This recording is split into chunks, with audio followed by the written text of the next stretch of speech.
What feels like 2 lifetimes ago, I started getting letters from some sort of nebulous, hard-to-understand legal situation indicating that I was liable for some sort of damages, setting off a 15-year epic of letters, accusations, and a lawsuit for $2 billion. What feels like 1 lifetime ago, I was told that my talk at DEF CON was going to be 20 minutes shorter because of fire rules and having to make the audience leave and come back again, causing me to deliver one of my standard rambling speeches in a much more tighter form and resulting in a talk called That Awesome Time I Was Sued for $2 billion, clocking in at 2 million views. This is apparently how my name gets around to a lot of people, inviting them to find out what other things this guy is up to. It's been a little more than 10 years since I gave that speech. I thought I'd give an update on both perspective and additional thoughts on Paul Andrew Mitchell. This is Jason Scott Talks His Way Out of It, a podcast about technology, history, and getting myself out of debt. Thanks to Daniel Boyd, Eric Vitello, and the hundreds of other supporters on Patreon and elsewhere who have been supporting me and helping me get out of debt. The most interesting difference between then and now for me in the Paul Andrew Mitchell saga is exactly how much of what he was doing and what he was a part of are simple terms in the modern era. Let me very quickly revisit this for people who've not heard of this part of my life. A person named Paul Andrew Mitchell, calling himself a private attorney general, wrote a book called The Federal Zone. In 1994 and 1995, he chose a, at the time, unusual way to distribute it. He put it on floppy disks and uploaded it to various BBSs and websites and online services and asked that if you read it and you found value in it, to send him money. However, since the book is objectively worthless, he ended up not getting a whole lot of money and then went on to various mailing lists and demanded that his book be taken off the internet. At the time, there weren't many of these sort of libraries like textfiles.com, collections of files and various online writings being put into an easy-to-download website. But there were a few, and this writer, Paul Andrew Mitchell, made it his quest to first write to, then threaten, then harass, then sue anybody he perceived as having stolen his openly released and then withdrawn book. Whenever an address was associated with any sort of website, he would send them increasingly threatening letters, embossed with a seal of something called the Supreme Law Firm, and indicating in various degrees that a lawsuit would be filed and that they would be liable for at first thousands, then hundreds of thousands, then later millions and billions of dollars. To fast forward, he ended up actually suing in a California court these 15 people, plus hundreds of John Does. And due to a variety of terminal mistakes in his legal process, it was thrown out, and he was declared a vexatious litigant, which means he can't easily open up court cases again. I didn't send a lawyer because there were enough lawyers involved, so I didn't actually pay any sort of money in any way to have anything resolved. I did, however, register paulandrewmitchell.com and put up his dozens and dozens of pages of legal documents that he had sent me, along with small amounts of commentary and a sense of conspiracy and mystery about the whole thing. Time, of course, gives us often the tools and words to describe things that at the time seem unique, undescribable, absolutely impossible to share with others. Paul Andrew Mitchell would be immediately classified as a sovereign citizen, a person who has taken a artistic, we'll say, reading of laws, mores, symbols, and justice, so that they themselves are not entitled to have to pay taxes, to have to file certain kinds of papers or any of a dozen other responsibilities that any regular person would consider the natural way of things. Under this way of thinking, a sovereign citizen believes that the misuse of symbols or failing to indicate certain readings of law indicate that many things that we hold for granted, like collecting taxes or having officers of the court or warrants, are in fact invalid and can be ignored. Naturally, tax avoidance is the number one priority in many of these cases, although, if you talk with them, they'll often give you other reasons, indications of living a true, free life, living in a society that is the natural order of what a supreme being wished to be.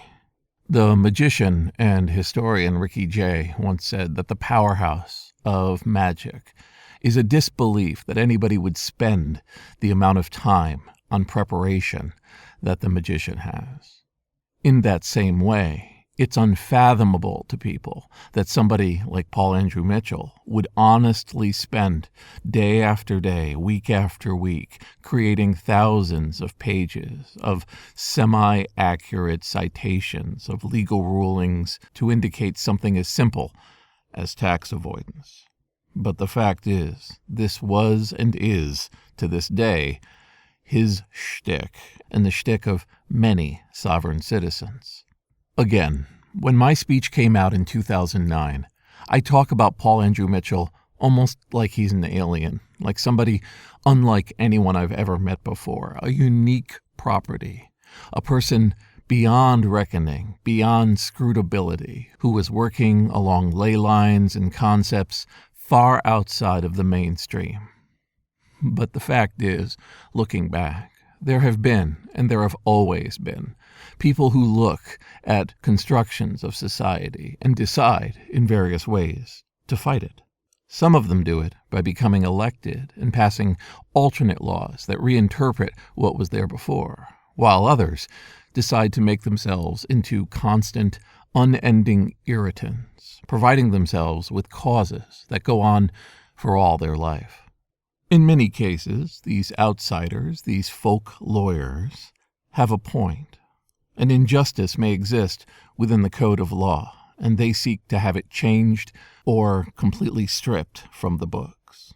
However, like any sort of crusade or cause, there's always the potential to both metastasize, to go into directions that are not just outside the mainstream, but outside society's bounds, or to find yourself allied with people who are coming in from a completely different direction, but in one or two points share your viewpoint. Paul Andrew Mitchell spent years fomenting his scam. The idea, I think, was to eventually get a payoff from a large media company, to be paid some amount of money, whether it was $10,000 or $1 million, just to go away, as a nuisance. Endlessly filing lawsuit threats and sending letters, I think his ultimate plan was some sort of low-level extortion. I'm not sure if he started out that way, but after years of making large legal documents, of creating and describing in great deal triplicate damages, and sending out what must have been hundreds of letters and packages all around the country to people who he thought were either sympathetic to his cause or worthy of being sued, I think it became a crusade for him. If you do something long enough, you can convince yourself that you're doing something valid and planning to make a change for the good. For me, of course, TextFiles.com had always been a devil's bargain of feeling like I was getting information out there and also exposing myself to all sorts of parties with opinions very different than mine, and especially opinions on whether I should have existed with this site in the first place. Paul Andrew Mitchell was not a singular figure causing me grief. He happened to be one of the few that were causing me legal issues, but he was not alone in sending me letters telling me that things that I was doing, both by providing these files and sharing them where I did, was in some way bad. I got phone calls, I got letters, emails. Some of them, I think, crossed a line from mere criticism into threats. But I considered that part and parcel of being a large public website. It stood to reason that some people would have negative experiences going there. To this day, an occasional file will find itself on Hacker News or Reddit, completely stripped of the context of being from a text files website, putting up files from 20 years ago, and it'll just be linked there, as if it's something people are providing in a contemporary space. The responses, therefore, run the gamut. After his case was thrown out, I kept an eye on Paul Andrew Mitchell, registering a domain so that there would be a small lighthouse out in the darkness of the net, letting people know that this person who was writing to them wasn't just an anomaly, wasn't targeting them specifically, had been doing this for decades. And every once in a while, people will link me to antics being done by Paul Andrew Mitchell in the present day. There'll be some sort of court case in a small town where he is filing concerns or coming to meetings and raising issues that completely confuse the government there. His stage, in other words, seems to have moved down to summer stock and small plays instead of the Broadway of law that he was attempting before. Naturally, he's useful as a podcast interview. He'll go on for hours, making it sound like everything he's saying is completely valid, and giving somebody hungry for an in-depth interview that feels like it was researched, the ad clicks and the attention that they crave. But here, at this modern time, in my own podcast, I'll simply say that, looking back, I have finally taken away the one aspect of Paul Andrew Mitchell that perhaps gave him some level of excuse and value. It turns out, in the aggregate view, that Paul Andrew Mitchell was and is nothing special. This is Jason Scott Talks His Way Out of It.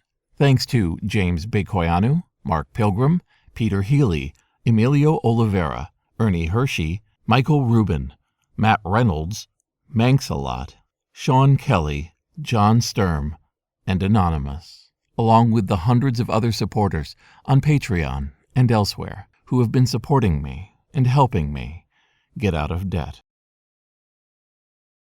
Every once in a while, I wander over to one of the 2 YouTube videos of my presentation at DEF CON, and I read the comments.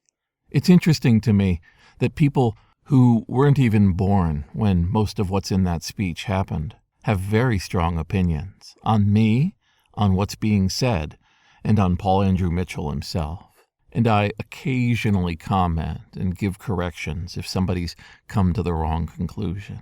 One of the most enjoyable things that I find when I read these comments is when people realize the true message within that presentation, which is never, ever go it alone. Never suffer in silence and solitude simply because you feel like what you're worried about isn't valid, or that others shouldn't be brought into it, or that this is something you have to do and nobody else should have to worry. I can tell you that as the years go by, the one true piece of advice that we are in this together, and that there are people who love you and want to help you and will listen to your fears and help assuage them, give you perspective, that safety net, those held hands that will catch you in your fall, are real, in people you would have never suspected were there at your side the whole time.